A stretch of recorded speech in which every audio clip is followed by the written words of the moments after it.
The Facebook notification came while I was washing dishes on a Tuesday night, my hands buried in soapy water, steam rising from the sink. My phone lit up on the counter, and I almost ignored it.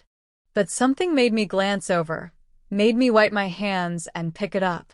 Sarah Morrison has a new friend request from David Morrison. The plate I was holding slipped from my fingers, crashing back into the sink with a sound that seemed too loud in the quiet kitchen. David Morrison, my ex-husband, the father of my daughter, Sarah. David Morrison, who died in a car accident 3 years, 2 months, and 16 days ago. I stood there, staring at my phone screen, watching the notification blink like it was alive. Like it was taunting me. My hands were shaking so badly, I could barely unlock the phone, but when I finally did, when I finally opened Facebook and navigated to Sarah's profile, there it was. A friend request from David's account. Sent 20 minutes ago. The profile picture was the same one from before he died. David at his brother's wedding, grinning in a dark suit, looking healthy and alive and impossibly young for a man who'd been 42. His timeline showed nothing new. The last post was from 3 years ago, a photo of him and Sarah at her 8th grade graduation. His final words to the world. So proud of this kid. Can't wait to see what's next. He never got to see what was next. A drunk driver had made sure of that. But someone was using his account now. Someone had logged in, scrolled through his friends list, and found my daughter. Someone had clicked Add Friend and sent that request into the universe, like a message from beyond the grave. I called Sarah immediately, my heart hammering against my ribs. Mom? She answered on the second ring, and I could hear music in the background, the sound of teenage laughter. What's up? I'm at Megan's. Did you get a friend request? My voice came out sharper than I intended. From your father's Facebook account? Silence. Then, how did you know about that? Sarah, did you accept it? Not yet. I was going to ask you about it first, but then I got distracted and she paused. Mom, what's going on? Is this some kind of memorial thing? Like, did you set up his account to send me messages or something? No. I sat down hard on one of the kitchen chairs.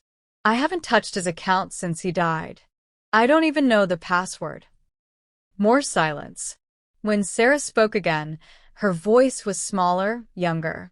Then who sent the request? That was the question, wasn't it? Let me back up, because you need to understand what David and I were before he died.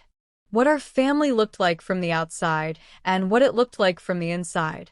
My name is Jennifer Morrison, and I married David when I was 23 and still believed in forever.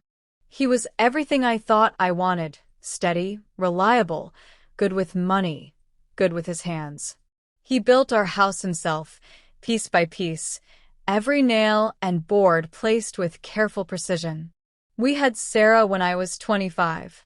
She was planned, wanted, loved from the moment we knew she existed.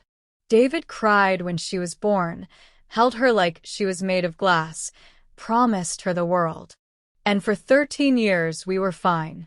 Not perfect, what marriage is. But fine. We paid our bills. We went to Sarah's school events. We had dinner together most nights. From the outside, we looked like any other middle-class family, trying to make it work. But inside our house, inside our marriage, things had started cracking years before David died. He was having an affair. I knew it, even though I never had proof, even though he denied it every time I asked. The late nights at work. The password-protected phone. The way he'd started showering immediately when he got home, before even saying hello to Sarah or me. I was planning to leave him. I'd opened a separate bank account. I'd talked to a lawyer. I was going to tell him the week after Sarah's 8th grade graduation. But then the accident happened, and David died, and I never got the chance to say, I know what you did. I know who you really were. And because he died, because Sarah lost her father at 14, I couldn't tell her the truth either. Couldn't shatter her image of the man who'd built her a treehouse and taught her to ride a bike and promised to walk her down the aisle someday. So I stayed quiet. I let her grieve a father who might not have deserved her grief. And I told myself it was the right thing to do. After I hung up with Sarah, after I told her not to accept the request, not to respond, to just leave it alone until I figured out what was happening, I did what I should have done immediately. I called David's brother, Marcus. Marcus and David had been close. Not just brothers, but best friends. Marcus had delivered the eulogy at David's funeral, his voice breaking as he talked about the brother he'd lost. He checked on Sarah and me constantly in those first few months, making sure we were okay, helping with repairs around the house, being the steady presence David had always been. "Jen," Marcus answered, and I could hear the surprise in his voice. We talked less frequently over the past year, both of us moving forward with our lives. "Everything okay?" "Marcus, I need to ask you something, and I need you to be honest with me." "Of course. What's wrong? Have you been accessing David's Facebook account?" The silence that followed told me everything I needed to know. "Marcus." "Jen, I can explain. You've been pretending to be my dead ex-husband on social media?" My voice rose despite my efforts to stay calm. "You sent a friend request to Sarah from his account? What the hell were you thinking?" "I wasn't pretending to be him," Marcus said quickly. "I would never do that. I've been maintaining his account, keeping it active, making sure it doesn't get deleted or hacked or maintaining it by friend requesting his daughter. A daughter who thinks her father is dead. I wanted to stay connected to her, Jen. I wanted." He trailed off, and when he spoke again, his voice was different. Harder. "Sarah deserves to know who her father really was.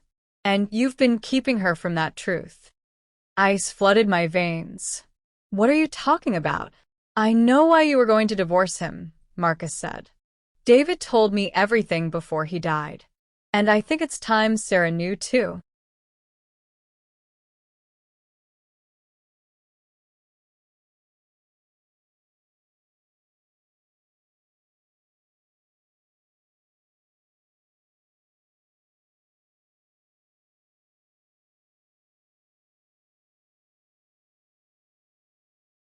The kitchen felt like it was spinning.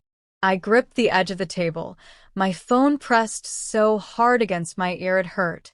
"You don't know anything," I said, but my voice sounded weak even to my own ears.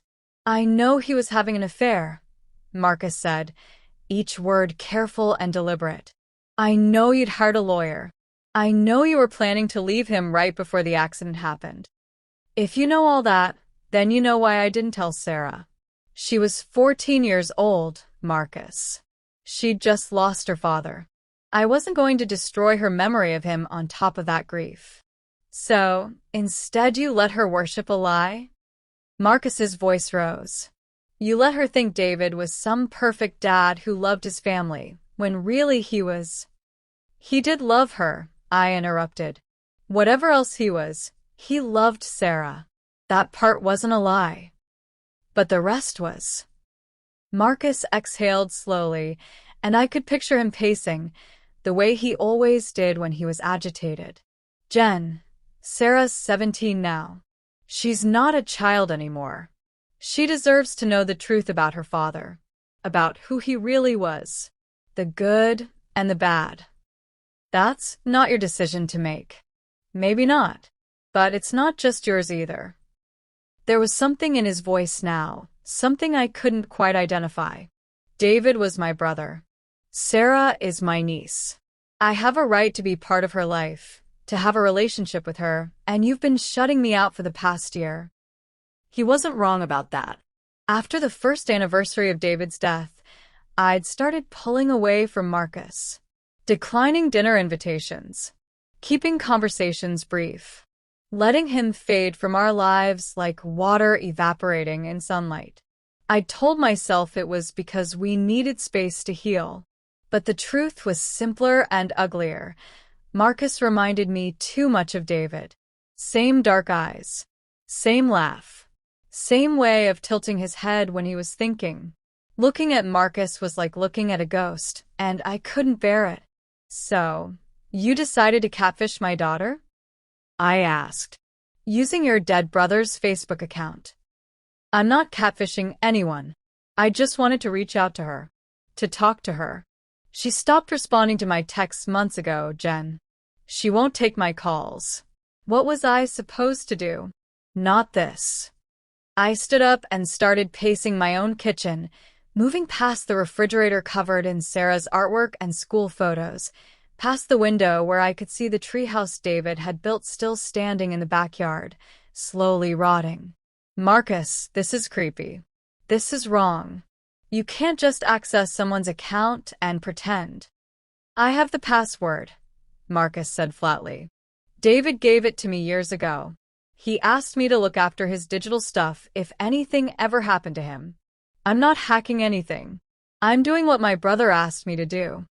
Looking after his accounts doesn't mean using them to manipulate his daughter.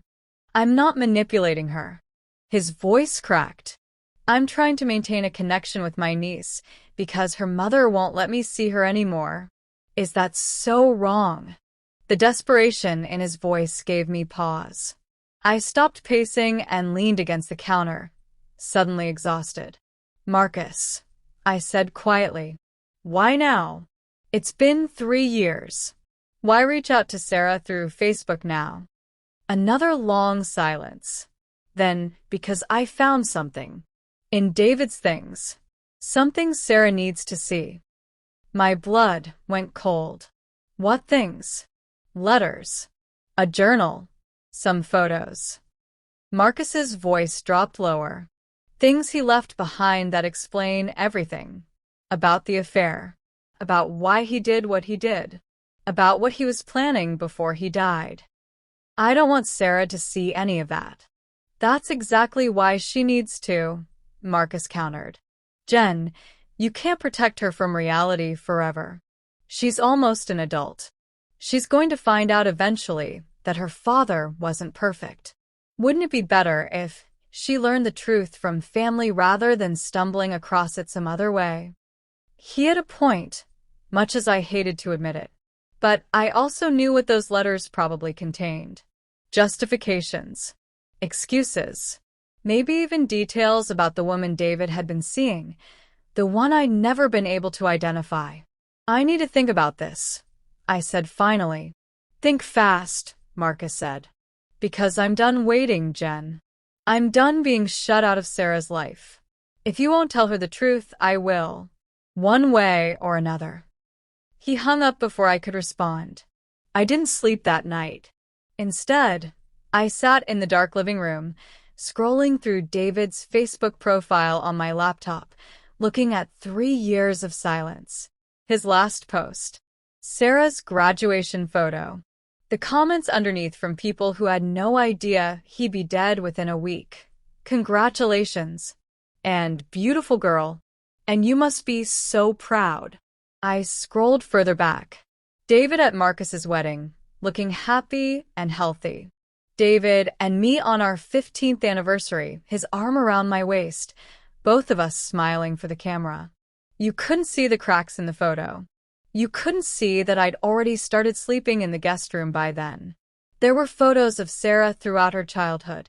First day of kindergarten. Halloween costumes. Family vacations to the beach. A whole digital archive of a life that looked perfect from the outside. And now Marcus wanted to shatter that illusion. Wanted to show Sarah the letters, the journal, the evidence of her father's infidelity.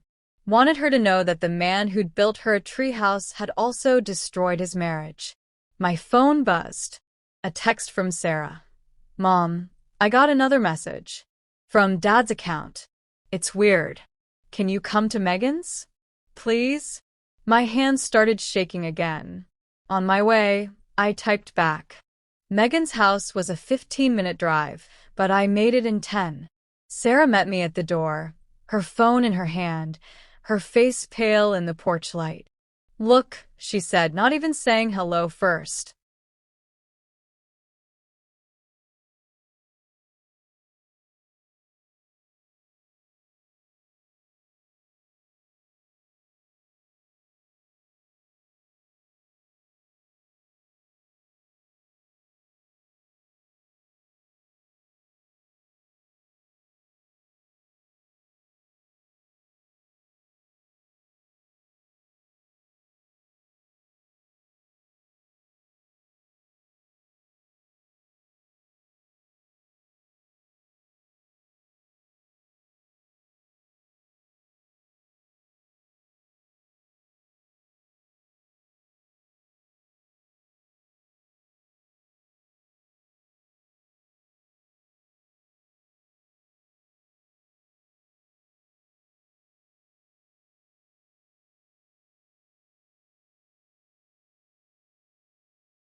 She held out her phone, and I saw a Facebook Messenger conversation open. From David Morrison's account. Hi, sweetheart. I know this is strange, but there are some things about your dad you should know. Things your mom hasn't told you. I can explain everything if you give me a chance. And then, sent just minutes ago, your dad wasn't who you think he was. But he loved you more than anything. Let me show you. Please. Mom, Sarah said, her voice shaking. What's going on? What things haven't you told me? I looked at my daughter, almost 18 now, almost an adult, with David's eyes and my stubborn chin, and her own unique way of tilting her head when she was confused or scared. She deserved the truth. Marcus was right about that. But the truth was complicated and painful, and once I told her, I could never take it back. Get your jacket, I said finally. We need to go somewhere. Where? To see your Uncle Marcus. It's time we all had a conversation. Marcus lived in the same house he'd grown up in with David, the house their parents had left them when they died. It was after 11 when we pulled up, but his lights were still on. He answered the door on my second knock, unsurprised to see us. I figured you'd come tonight, he said, stepping back to let us in. He looked at Sarah with such naked longing it hurt to see. Hi, Sarah. Hi, Uncle Marcus. Sarah's voice was small, uncertain. She hadn't seen him in over a year, and I could tell she felt guilty about that. We sat in Marcus's living room, the same room where I'd attended David's wake 3 years ago, where family and friends had gathered to share memories of a man they thought they knew. Sarah, I started, but Marcus interrupted. Let me, he said. He pulled out a cardboard box from beside the couch. Your dad left these for me. Asked me to keep them safe. I think he knew, somehow, that he might not get the chance to explain things himself. He opened the box and pulled out a journal, worn at the edges, filled with David's familiar handwriting.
Sarah stared at the journal like it might bite her.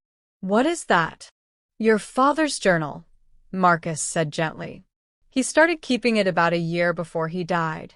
He wanted to process things. Figure things out. Figure what out? Sarah looked at me, then back at Marcus. What are you guys talking about? I wanted to stop this. Wanted to grab that journal and the box and throw them in the fireplace. But Marcus was already opening it, already turning pages until he found what he was looking for. Your dad made some mistakes, Marcus said. Big ones. He hurt your mom badly, and he knew it. He was trying to fix things, but he ran out of time. Marcus, I said, a warning in my voice.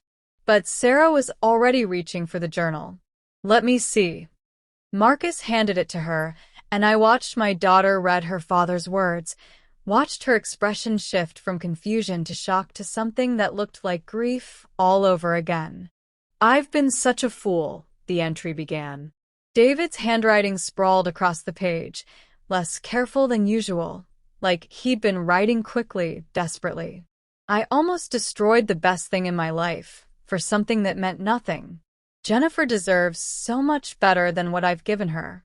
Sarah's eyes moved down the page, and I could see when she reached the next part, because her breath hitched.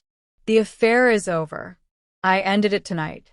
Told Kay that I couldn't do this anymore, that I needed to save my marriage, that my daughter deserved a father who wasn't a liar and a cheat. She didn't take it well, but I don't care. I just want my wife back. I want my family back. Dad was cheating? Sarah looked up at me, her eyes shining with tears. You knew. I suspected, I said quietly. I didn't have proof until after he died, when I went through his things. And you didn't tell me? You were 14, baby. You just lost your father. How could I tell you that he'd been? I couldn't finish the sentence. Sarah looked back down at the journal, flipping pages. Marcus didn't stop her. He just sat there, watching, like this was exactly what he'd wanted to happen. Another entry, dated a week before David died. I told Marcus everything today. About the affair, about Jennifer planning to leave me, about how badly I've screwed up.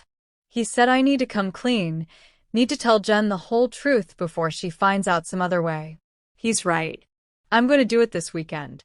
I'm going to tell her everything and beg her to give me one more chance. He was going to tell you, Marcus said, looking at me. He was going to confess everything and ask you to stay. But he died first, I said flatly. And you never got to have that conversation. Marcus leaned forward. Jen, I know you think he was just a cheater, just a liar. But he was more complicated than that. He loved you. He really did. He just lost his way for a while. Who was Kay? Sarah asked suddenly, still staring at the journal. He keeps mentioning Kay. Who was that? Marcus and I exchanged a glance. This was the part I dreaded most. We don't know, I said, which was true. Your father never told Marcus, and I never found out. But Sarah was already flipping through more pages, reading faster now, looking for clues. And then she stopped, her face going pale. Oh my God, she whispered. What? I moved to look over her shoulder. There, in David's handwriting, Kay showed up at the house today while Jen was at work. She wanted to talk, wanted me to reconsider. I told her it's over, that she needs to move on. She said she can't. She said she'll wait for me as long as it takes. I told her she's wasting her time. God, what have I done? What kind of person was I to let this go on so long? She came to our house. Sarah's voice was rising. This woman, whoever she was, came to our house? Sarah. What else didn't you tell me, Mom? What other secrets are there? That's why I'm here, Marcus said, and there was something in his voice that made me turn to look at him fully. Something I should have noticed before. Because there's one more thing you both need to know. About who Kay was. About why David felt so guilty. My stomach dropped. Marcus, what are you talking about? He reached into the box again and pulled out a photograph. It was old, the colors slightly faded. It showed David and Marcus as teenagers, maybe 15 and 17, standing with their arms around each other's shoulders. And between them, smiling at the camera, was a girl with dark hair and familiar eyes. Marcus's eyes. "This is Karen," Marcus said quietly. "My ex-girlfriend. The girl I dated all through high school and college. The girl I was planning to marry." The room tilted. "No," I said. "David had an affair with your ex-girlfriend?" Sarah asked, her voice incredulous. "It wasn't like that," Marcus said quickly. "Or at least it didn't start like that. Karen and I broke up about 10 years ago. We stayed friends. She was at my wedding. She knew your parents, Sarah. She'd been to your house for barbecues and birthday parties." I remembered her suddenly. Karen Hughes. Quiet, pretty, always friendly. She'd moved away 8 or 9 years ago, and I'd lost track of her. She came back to town about 2 years before David died, Marcus continued. She was going through a divorce. She reached out to me for support, and I introduced her to David again. They started meeting for coffee, talking about their problems. And somewhere along the way, he trailed off.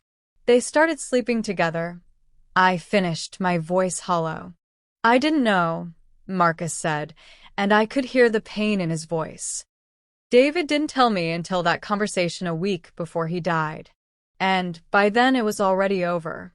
Karen had moved away again. The affair had ended." "But you knew," I said. "You've known for 3 years that your brother betrayed you too. That he slept with the woman you loved." "Yes. And you never told me." I didn't see the point. Marcus looked down at his hands. David was dead. Karen was gone. What good would it do to tell you that your husband's affair was with my ex? It just added another layer of hurt to an already terrible situation. Sarah was crying silently now, tears streaming down her face as she clutched her father's journal. "Why are you telling us this now? Why drag all this up?" "Because I've been angry," Marcus said simply. "For 3 years, I've been carrying this anger around. Angry at David for betraying both of us. Angry at Karen for throwing away what we had. Angry at myself for introducing them in the first place." He looked at Sarah. "And angry at you, Jen, for shutting me out, for taking away the only family I had left." "So, this is revenge?" I asked. "You're destroying Sarah's image of her father as some kind of payback for me not letting you in our lives?" No. Marcus's voice was firm. "This is truth. Sarah deserves to know who her father really was. Not the sanitized version you've been feeding her. Not the perfect dad who could do no wrong. She deserves the whole truth, the affair, the guilt, the fact that he was trying to be better when he died."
Sarah stood up suddenly, the journal falling from her lap onto Marcus's coffee table. I need air, she said, her voice shaking. I need to think. She walked out onto Marcus's front porch, and I started to follow, but Marcus caught my arm. Give her a minute, he said. She needs to process this. I yanked my arm away. Don't tell me what my daughter needs. You've done enough damage for one night. Have I?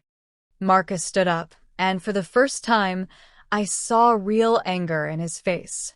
Not the calm, reasonable Marcus who'd been explaining things, but raw, unfiltered rage. I told her the truth, Jen. Something you should have done years ago. She was a child. She's not a child anymore. His voice rose. She's 17 years old, almost 18. She's going to college next year. She's going to have relationships and make her own mistakes and try to figure out who she is. And how is she supposed to do any of that when half her understanding of the world is built on a lie? A lie I told to protect her. No, Marcus said, his voice dropping to something cold and hard. A lie you told to protect yourself. Because as long as Sarah thought David was perfect, you got to be the victim. The poor widow whose husband died before you could work things out. But if Sarah knew the truth, that you were planning to leave him, that you'd already given up on the marriage, then you'd have to face your own guilt. The words hit me like a slap. How dare you? It's true, isn't it? Marcus stepped closer. You feel guilty that you were planning to divorce him. Guilty that your last thoughts about David before he died weren't, I love him, but I want out. So you turned him into a saint to make yourself feel better about that guilt. Get out of my way, I said, my voice shaking. I'm taking Sarah home. She doesn't want to go home with you right now. You don't speak for my daughter. Then ask her yourself. I pushed past him and went out to the porch. Sarah was sitting on the steps, her arms wrapped around her knees, staring out at the dark street. I sat down beside her, leaving space between us. Baby, I said softly, I'm sorry. I should have told you about your father. I should have been honest. Why weren't you? Sarah's voice was flat, distant. All this time, I've been grieving someone who didn't even exist. The dad I remember, the one who built the treehouse and taught me to ride a bike. Was any of that real? Or was it all just part of his lie? It was real, I said firmly. Sarah, your father loved you. That was never fake. The affair, the mistakes he made, none of that had anything to do with you. But it had to do with you. Sarah turned to look at me, and in the porch light, she looked so much like David had hurt. Uncle Marcus said you were planning to leave Dad. Is that true? I couldn't lie anymore. Yes. Why? Because I was unhappy. Because I'd suspected the affair for months, and he kept denying it. Because I felt like I was living with a stranger who looked like my husband but wasn't the person I'd married. I took a breath. But Sarah, I was going to talk to your father about you first. About custody, about making sure the divorce didn't hurt you. Everything I did was to protect you. Except telling me the truth. Except that, I admitted. I should have told you. Not right after he died, but eventually. You deserve to know. We sat in silence for a moment. Then Sarah said, I've been messaging someone online. For the past 6 months. On a grief support forum. Someone who lost their dad too. Something cold settled in my stomach. Okay. We talked about everything. About missing our dads. About trying to move forward. About feeling guilty for living when they couldn't. Sarah picked at a thread on her jeans. Her name is Katie. At least, that's what she told me. Sarah, where is this going? Katie knew things about me. Specific things. She knew about the treehouse. She knew what Dad looked like. She knew details about his accident that weren't public. Sarah finally looked at me. I think Katie was Karen. I think your husband's mistress has been talking to me for 6 months, pretending to be my friend. The world stopped. That's impossible, I said, but even as the words left my mouth, I knew it wasn't. How would she even know how to find you? Mom, everyone's online. Everyone's on social media. It wouldn't be hard to find me. Sarah's voice was getting higher, more panicked. She's been in my head for 6 months, asking me questions about you, about our family, about what Dad was like. Oh my God, I told her everything. I pulled out my phone. What's her username? Show me. Sarah opened her phone with shaking hands and navigated to the grief support forum. The profile was sparse, just a generic flower as the profile picture, the username KDM_2007, and a bio that said, "Lost my dad in 2022. Just trying to find my way." The messages between Sarah and Katie went back 6 months, just like Sarah said.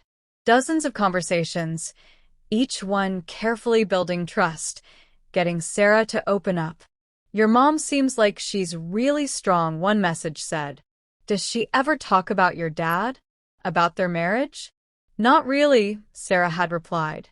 I think it hurts too much. She barely mentions him anymore. That must be hard for you. Not being able to talk about him. It is. Sometimes I feel like I'm losing my memories of him. Like if I don't talk about him, he'll disappear completely. I felt sick reading it. Sarah, have you ever video chatted with this person? Have you ever seen her face? No. She always said she wasn't ready for that she needed to stay anonymous. Sarah looked at me. It's her, isn't it? It's Karen. I don't know, I said honestly, but we're going to find out. I stood up and went back inside. Marcus was still in the living room, the box of David's things on the floor beside him. Where is Karen now? I demanded. Do you know how to reach her? Marcus looked confused. Last I heard, she was living in Portland. Why? Because I think she's been catfishing my daughter online for the past 6 months. I explained quickly about the grief forum, about Katie, about all the detailed questions Karen had been asking. Marcus's face went pale. No. Karen wouldn't do that. She's not that kind of person. You dated her for how long? 10 years? And you didn't know she was capable of sleeping with your brother. I pulled out my phone. What's her number? Jen, you can't just call her and accuse her. Watch me. Marcus reluctantly gave me Karen's number, and I dialed it right there in his living room, with Sarah standing in the doorway watching. It rang 4 times, then went to voicemail. This is Karen. Leave a message. The voice was familiar. Pleasant, friendly. The same voice I remembered from barbecues and birthday parties years ago. The same voice that had probably been in my house while David and I slept upstairs. Karen, this is Jennifer Morrison, I said after the beep. We need to talk. About David. About Sarah. About the grief support forum and the girl named Katie you've been messaging. Call me back. Tonight. I hung up and looked at Marcus. If she doesn't call back, I'm driving to Portland tomorrow. Jen, you don't even know if it's really her. My phone rang. Unknown number. I answered it on speaker. Hello. Hi, Jennifer. Karen's voice, tentative and soft. I've been expecting this call.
The room went silent.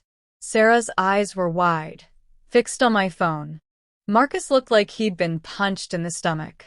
"You've been expecting this call?" I repeated, my voice dangerous and low.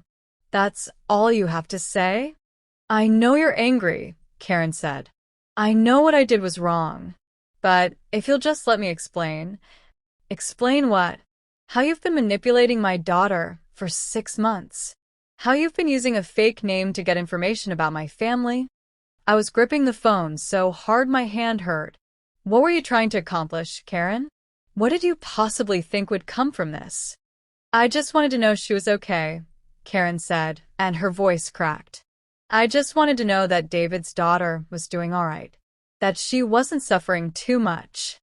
"You don't get to care about my daughter." The words exploded out of me. "You slept with her father. You helped destroy my marriage. You don't get to pretend you have some kind of maternal concern for her." "I'm not pretending." Karen was crying now. I could hear it in her voice. "I know I have no right. I know what I did was unforgivable. But David talked about Sarah constantly. About how smart she was, how funny, how much he loved her. And after he died, after everything fell apart, I couldn't stop thinking about her. About how she was coping with losing him. So you decided to befriend her online under a fake name?" Sarah spoke up, her voice shaking with anger. "You thought that was the appropriate response?" "Sarah," Karen breathed. "I'm so sorry. I never meant to hurt you. I just wanted to make sure you were okay." "By lying to me? By pretending to be someone you're not? By asking me questions about my family while pretending to be my friend?" Sarah's voice was rising. "I told you things, Karen. Personal things. Things I haven't told anyone else. And you were just, what? Gathering information." "No. It wasn't like that. I genuinely cared about what you were going through. I wanted to help." "You wanted to feel less guilty," I interrupted. "You wanted to assuage your conscience about the affair by making sure Sarah was okay. But you were too much of a coward to face her honestly, so you hid behind a fake profile instead. That's not fair." "Fair?" I laughed, but there was no humor in it. "You want to talk about fair? You had an affair with my husband, Karen. With Marcus's brother. You helped blow up 2 families, and now you're upset that I'm not being fair to you." Marcus had been silent through all of this, but now he spoke up. "Karen, why didn't you just call me? If you wanted to know how Sarah was doing, why didn't you ask me?" "Because you hate me, Marcus. You made that very clear the last time we spoke." Karen's voice was bitter. "After David died, when you found out about the affair, you told me you never wanted to see me again. That I destroyed the most important relationship in your life. How was I supposed to come to you asking about his daughter?" "So you went behind everyone's backs instead," Marcus said. "That's so like you, Karen. Always taking the path of least resistance, no matter who it hurts." "That's not true." "It is true." Marcus stood up, pacing now. "You did the same thing with David. Instead of being honest about your feelings, instead of dealing with the fact that you still had feelings for me, you slept with my brother and told yourself it was just physical. That it didn't mean anything."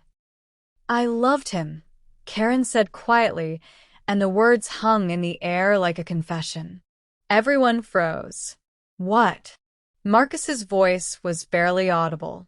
"I loved David," Karen repeated, stronger now. "Not at first. At first it really was just comfort. 2 people who were lonely and sad, and looking for escape. But somewhere along the way, I fell in love with him. Really, truly in love." "Jesus Christ," I whispered. "And before you ask," Karen continued, "yes, he knew. I told him. That's why he ended things. Not just because he wanted to save his marriage, but because I'd made it too complicated. Too real. He told me he cared about me, but that he loved you, Jennifer. That he loved Sarah. That he wanted his family back. So, You've been pining for my dead husband for 3 years? I asked, the anger draining out of me, replaced by exhaustion. Is that what this is? You befriended Sarah because you couldn't let David go. I don't know, Karen admitted. Maybe. Maybe I just wanted to feel close to him again, and talking to Sarah was the only way to do that. Maybe I'm pathetic and broken, and I should have just left you all alone. She took a shaky breath. But I didn't. And now I've hurt Sarah, and I've hurt you, and I've probably destroyed any remaining shred of respect Marcus had for me.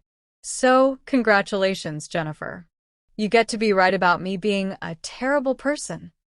This isn't about being right, I said tiredly. This is about you getting help, Karen. Because what you did, catfishing a grieving teenager, lying to her for months, that's not normal behavior. That's not something a healthy person does. I know, Karen whispered.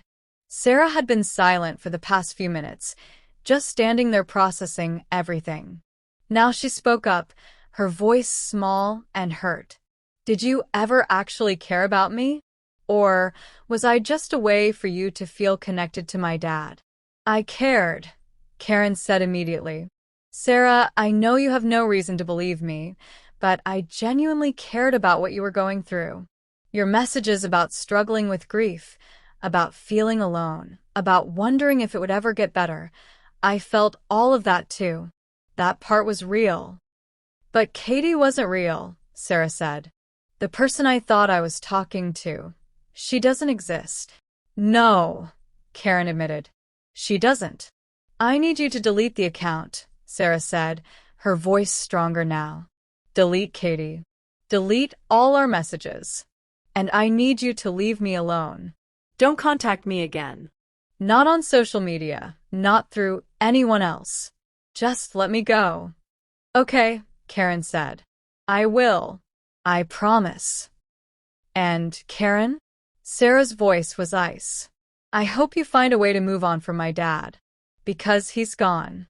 And wherever he is, I don't think he'd want you to waste your life being in love with a ghost.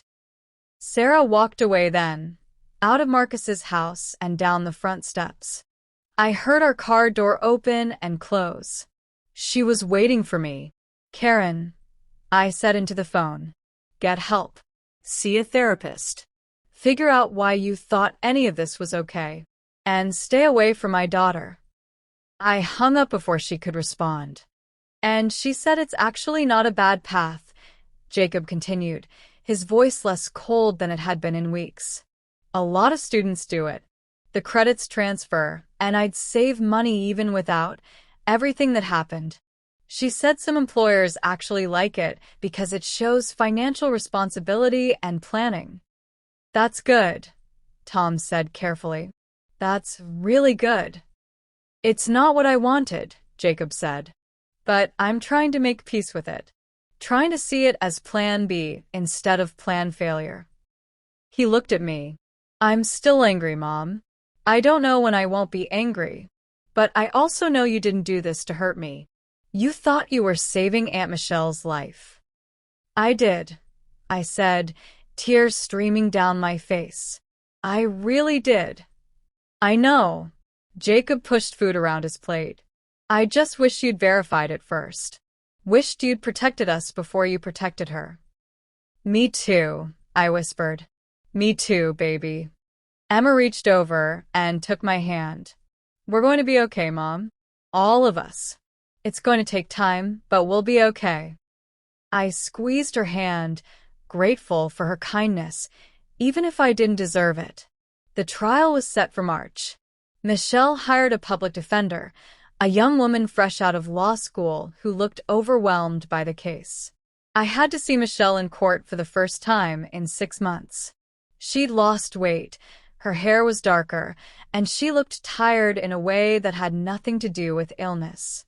When our eyes met across the courtroom, she quickly looked away. The prosecutor, a sharp woman named Patricia Chun, laid out the case methodically. The text messages claiming cancer. The Instagram photos proving she was healthy. The bank records showing my $30,000 had been deposited and then systematically withdrawn for vacations, gambling, and living expenses. Michelle's lawyer tried to argue that it wasn't fraud because I'd given the money willingly. There was no coercion, she said. Ms. Cooper asked for help, and her sister chose to provide it. Lying isn't necessarily illegal. Lying to obtain money under false pretenses is absolutely illegal, Patricia countered. It's textbook fraud. Ms. Cooper manufactured a terminal illness, provided false updates about treatment, and maintained the deception for 4 months to continue extracting emotional and financial support from her sister. The intent to deceive is clear. The financial harm is documented. This is fraud. When Michelle took the stand, she cried. Talked about her gambling addiction, her mental health struggles, her desperation. Made herself the victim of her own choices. I never meant to hurt my sister, she said, looking at the jury with pleading eyes. I was in such a dark place. I made terrible decisions. But I loved her. I still love her. On cross-examination, Patricia was ruthless. Ms. Cooper, you say you love your sister. Is that why you spent her son's college fund on vacations? I was trying to feel normal. Is that why you posted photos of yourself partying while supposedly undergoing chemotherapy? I was in denial about my problems. Is that why you blocked her number when she discovered your lies instead of immediately trying to make it right? Michelle had no good answer for that one. The jury deliberated for 4 hours. When they came back, the verdict was unanimous. Guilty on all counts of theft by deception and fraud. The judge set sentencing for 2 weeks later. As they led Michelle out of the courtroom in handcuffs, she'd been remanded into custody pending sentencing. She looked at me one more time. I'm sorry, she mouthed. I looked away. Mom called that night. I almost didn't answer, but something made me pick up.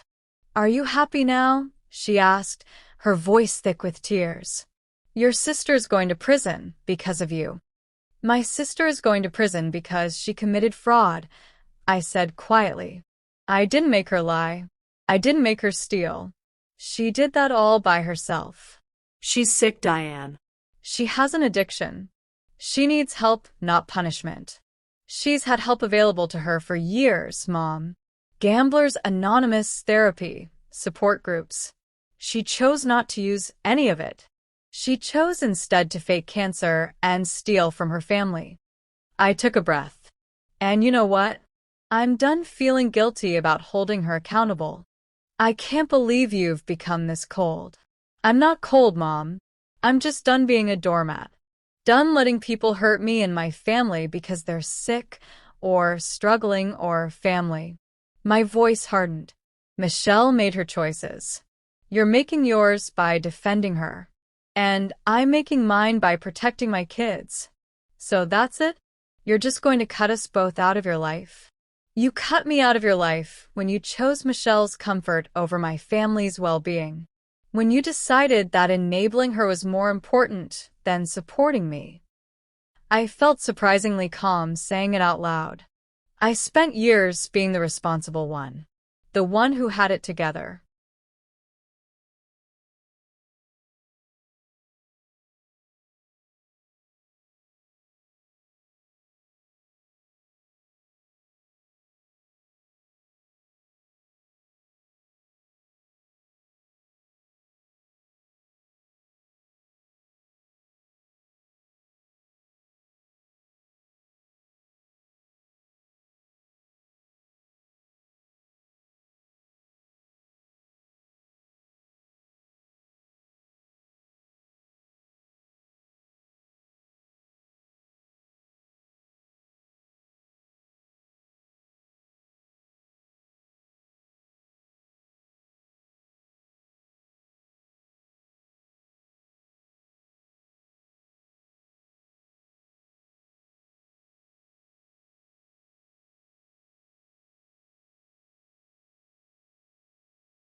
Sarah didn't speak on the drive home.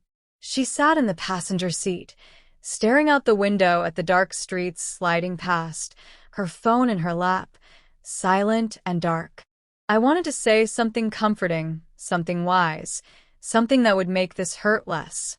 But there were no words for what she was feeling. Her father had been unfaithful. Her uncle had catfished her using her dead father's account. And a woman she'd trusted, a friend she'd confided in for 6 months, had been her father's mistress all along. Some betrayals are too big for words. When we got home, Sarah went straight to her room. I heard the door close, not slammed but firmly shut. A clear message: I need space. I set the box of David's things on the kitchen table and made myself tea I would drink. Then I sat in the dark living room, the same room where I'd scrolled through David's Facebook profile just hours ago, and I cried. Not for David. Not for the marriage that had been dying long before he crashed his car on a rainy Tuesday night. I cried for Sarah, for the loss of her innocence, for the image of her father that had been shattered tonight, for the friend named Katie who'd never existed, for all the pain I'd tried so hard to protect her from, but had only delayed. Around 2 in the morning, I heard Sarah's door open. She came down the stairs slowly, carefully, and found me still sitting in the dark. "Can't sleep?" she asked. "Can you?" No. She sat down on the couch next to me, leaving that same careful space between us. "I've been reading Dad's journal. The whole thing." I'd brought the box up and left it outside her door hours ago, a peace offering or an apology, or maybe just an acknowledgement that she was old enough to handle the truth, however ugly it might be. "And?" I asked carefully. "He really loved you," Sarah said. "Like, really loved you." The last entries, the ones from the days before he died, they're all about how much he regretted the affair, how much he wanted to fix things, how scared he was that he'd lost you forever. I know. Do you think you would have forgiven him if he'd lived long enough to tell you the truth? It was the question I'd been asking myself for 3 years. The question that had kept me up at night, that had colored every memory of David in shades of what if and maybe.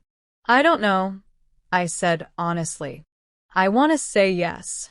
I want to believe that I would have heard him out, that we could have gone to counseling, that we could have rebuilt our marriage into something stronger." I paused. But the truth is, Sarah, I was so angry, so hurt. The trust was broken, and I don't know if it could have been repaired. So the marriage would have ended anyway. Maybe. Probably. I looked at her in the dim light from the street lamp filtering through the curtains. "Does that change how you feel about him?" Sarah was quiet for a long moment. "I don't know how I feel about anything right now. I'm angry at him for cheating. I'm angry at you for lying to me about it. I'm angry at Uncle Marcus for the Facebook thing, and at Karen for being Katie." She pulled her knees up to her chest. "But I'm also just sad. Because I can't ask Dad about any of this. I can't yell at him or demand answers or tell him how much he hurt me. He's just gone, and I'm left trying to reconcile the Dad I remember with this person who did terrible things." "He was both," I said softly. "That's the hardest part. He was the dad who built you a treehouse and taught you to ride a bike. And he was also the husband who had an affair and lied about it. People aren't just one thing, Sarah. They're complicated and contradictory, and sometimes they do things that hurt the people they love most." "Like you lying to me for 3 years?" The words stung, but I deserved them. Yes. Like that. Sarah rested her chin on her knees. Karen, she asked me once if I thought my parents' marriage was happy. I told her I thought it was perfect, that you and Dad were soulmates. She laughed bitterly. "God, I was so naive." "You were a kid," I said. "You saw what we wanted you to see. That's not naive, that's just being a child. which you were supposed to be. I'm not a child anymore. No, I agreed. You're not. We sat in silence for a while, both of us processing, both of us trying to figure out how to move forward from this point. I messaged Uncle Marcus, Sarah said finally. Told him I need time, but that I don't hate him. That I understand why he told us the truth, even if I don't love how he did it. That's very mature of you. Yeah, well, somebody in this family needs to be mature. She gave me a small, sad smile. I also blocked Katie, Karen on the grief forum. Deleted all our messages. I know she said she'd delete the account, but I didn't want to take any chances. Good. Mom. Sarah turned to look at me. Can I ask you something? Anything. If Dad had lived, if you had gotten divorced, would you have been happy? Eventually? I thought about that carefully. I think so. I think I would have grieved the loss of what we had, what I thought we had. But yes, eventually, I think I would have been happy. Maybe happier than I was in the marriage. Then maybe. Sarah trailed off, choosing her words carefully. Maybe the real tragedy isn't that Dad had an affair, or that he died before you could work things out. Maybe the tragedy is that you never got the chance to find out who you could be without him. The wisdom in her words surprised me. When did you get so wise? Probably around the time I found out my entire understanding of my family was built on lies, she said dryly. But there was no real bitterness in it. Just exhaustion and a kind of resigned acceptance. I'm sorry, I said. For all of it. For lying, for trying to protect you when what you really needed was the truth. For making you think your father was perfect when he was just human and flawed and trying his best, even when his best wasn't good enough. I know, Sarah said. She leaned over and rested her head on my shoulder, the way she used to when she was little and had a bad dream. I'm sorry, too, for shutting out Uncle Marcus, for being naive about Dad, for believing Katie was real. None of that is your fault, baby. I know, but I'm still sorry. We sat like that for a long time, mother and daughter, both of us wounded but still here, still together, still trying to figure out how to be a family when half of that family was gone, and the other half had been living in a carefully constructed fantasy. The sun was starting to rise when Sarah finally went back to bed. I stayed on the couch, watching the sky lighten through the window, thinking about everything that had happened in the past 12 hours. My phone buzzed. A text from Marcus. Is Sarah okay? Are you okay? I can't sleep. I stared at the message for a long moment before responding. We're processing. It's going to take time. I understand. I'm here if you need me. I know. I set my phone down and picked up David's journal from where Sarah had left it on the coffee table. I'd avoided reading it until now, afraid of what I might find, afraid of reliving the pain of those final months. But Sarah was right. I needed to know the whole truth, too. I opened it to a random page somewhere in the middle and started reading.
March 15th. Jennifer asked me again today if I'm having an affair. She looked me right in the eye and asked, and I lied. Again.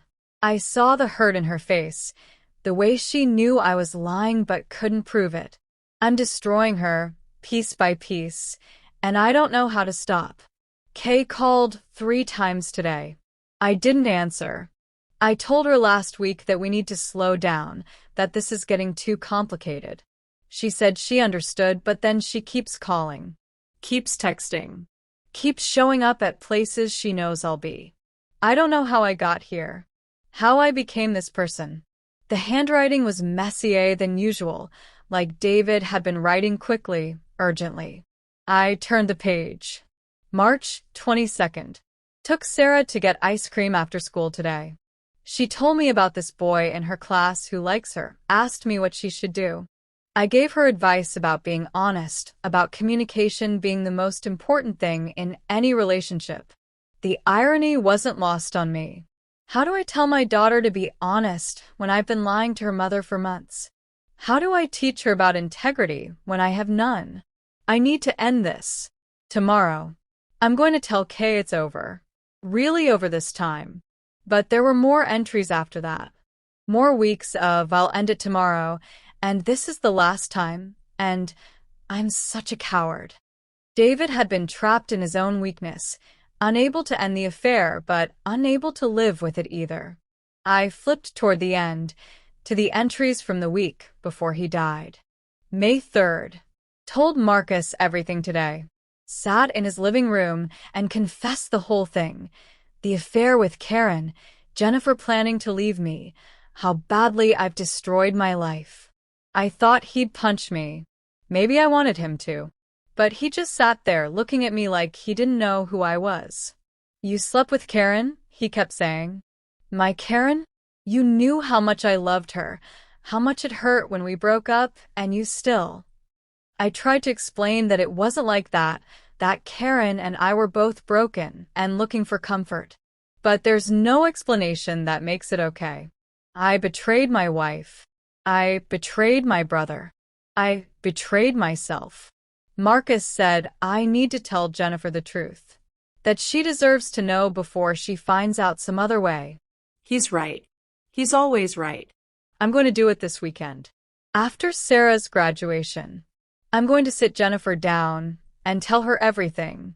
About Karen, about the affair, about how sorry I am. And then I'm going to beg, literally get on my knees and beg for one more chance. I don't deserve it. I know I don't. But I love her. God, I love her so much. And I love Sarah. And I can't lose them. I won't survive losing them. My hands were shaking. David had been planning to confess. Planning to fight for our marriage. And then a drunk driver had run a red light, and David had died instantly, and I never got that conversation. Never got the confession or the apology or the chance to decide whether I could forgive him. I kept reading. May 6th. 3 more days until I tell Jennifer. I'm terrified. Marcus thinks she might forgive me eventually, but I don't know. I've seen the way she looks at me lately, like she's already planning her life without me in it. But I have to try. I have to at least try. Sarah asked me this morning if everything was okay between Jennifer and me. She said we seemed distant. I told her everything was fine, that adults just go through phases. Another lie. How many lies can one person tell before they forget who they really are? After graduation, I'm going to tell them both the truth. Sarah deserves to know too, eventually. Not right away. She's too young, and it would destroy her. But someday, when she's older, I want her to know that I made mistakes, but that I tried to fix them. That I loved her mother. That I loved her. That I was just a man who got lost and couldn't find his way back in time. That was the last entry. David died 2 days after writing those words. I closed the journal and sat there in the growing morning light, tears streaming down my face. Not for the marriage that had ended. Not for the affair or the betrayal or the years of lies. I cried for the conversation we never got to have. For the apology I never got to hear. For the chance at forgiveness that died with David on that rainy night. The next morning, Sarah and I made breakfast together. Pancakes, the way David used to make them on Sunday mornings, with chocolate chips and strawberries. We didn't talk about the night before. We just cooked and ate and cleaned up, moving around each other in the familiar rhythm of people who'd shared a kitchen for 17 years. I read the rest of Dad's journal last night, I said as I washed dishes. Sarah looked up from her phone. And he was planning to tell me the truth. The weekend after graduation, he was going to confess everything and ask for another chance.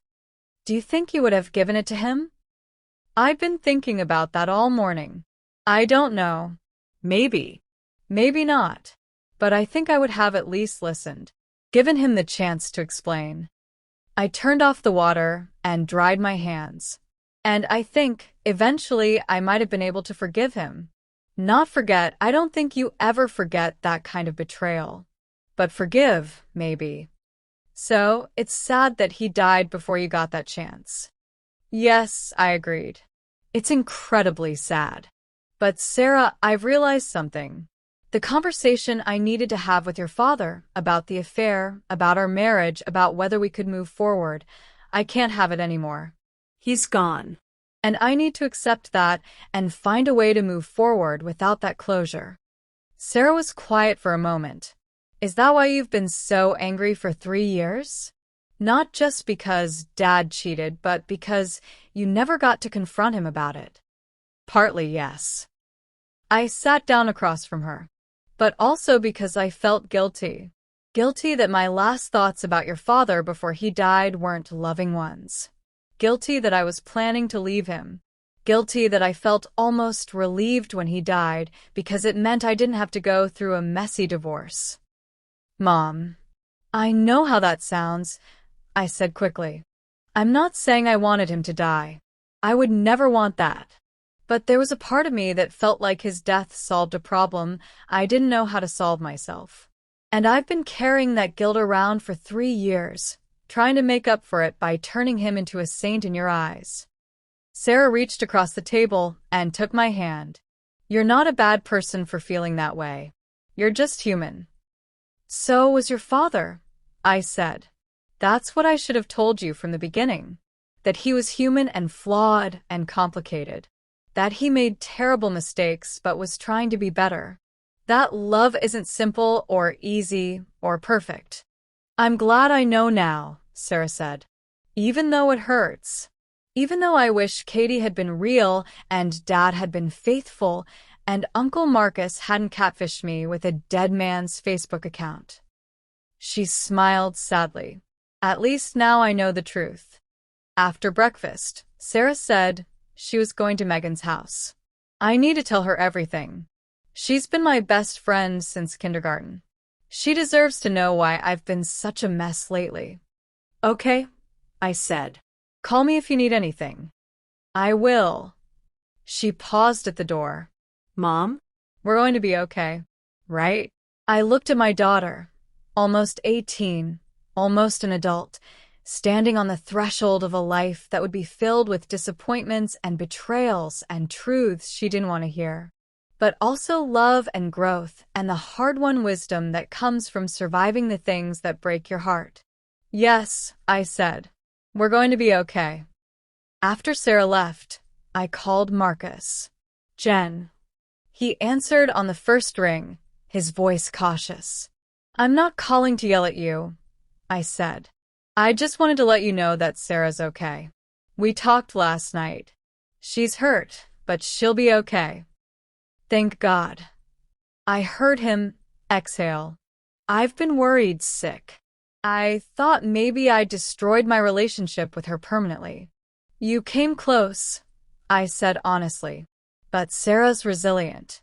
She gets that from her father. The words felt strange to say, acknowledging David's good qualities after a night spent confronting his worst ones. Marcus, we need to figure out a new normal. For Sarah's sake. Maybe family dinners once a month? Or coffee? Just the three of us. I'd like that, Marcus said quietly. I'd really like that. But Marcus? No more secrets. No more catfishing or Facebook messages or manipulation. If you want to be part of our lives, you have to be honest. Can you do that? I can, he said. I promise. Good.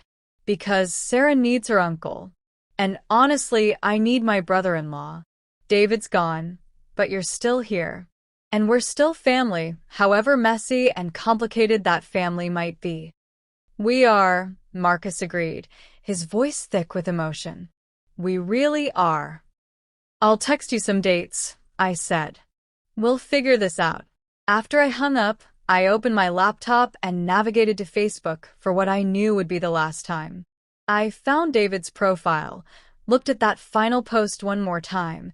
Him and Sarah at graduation, both of them smiling, both of them unaware that they had only 7 more days together. And then I did something I should have done 3 years ago. I changed David's privacy settings so his profile would be memorialized. No more logging in. No more messages sent from beyond the grave. No more Marcus or Karen or anyone else accessing the account to manipulate the past.